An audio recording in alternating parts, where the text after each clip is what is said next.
The 2004 Punisher movie was one that, if you remember my review, I liked it quite a bit.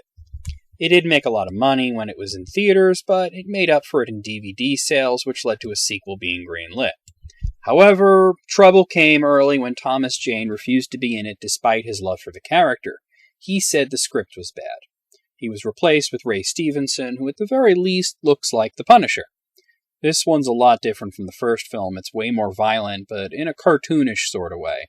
Bullets make body parts fly off, there's gore that is so excessive that it would become funny if the film wasn't trying so hard to be super serious.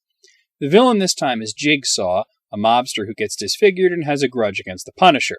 Also appearing from the comics is Microtrip, played by Wayne Knight, who does his best with the role for the most part. It seems the cast tried hard to make this likable by not taking it too seriously and hamming it up. But nothing in this film works. The super colorful aesthetic reminds me of the Dick Tracy film, but with none of the noir charm that film had.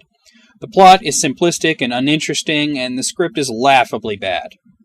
Thomas Jane was wise to pass on this one. Honestly, and I'm going to not mince words at all here, I hated this movie. It's among some of the very worst movies that I've ever seen, and if you're a veteran of my reviews, you might think of films that I've reviewed in the past, like Blood Rain, Blackenstein, Werewolves on Wheels. Yes, Punisher Warzone is among their not-so-esteemed company. Worst of all, I saw this one in the theater, and it's the first film that I ever seriously considered walking out of. There's literally no entertainment to be had here.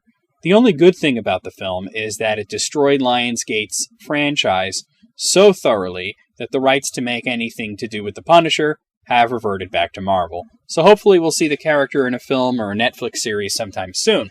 But this, it is possibly the worst comic book-based film that I've ever seen. An easy 1 out of 10.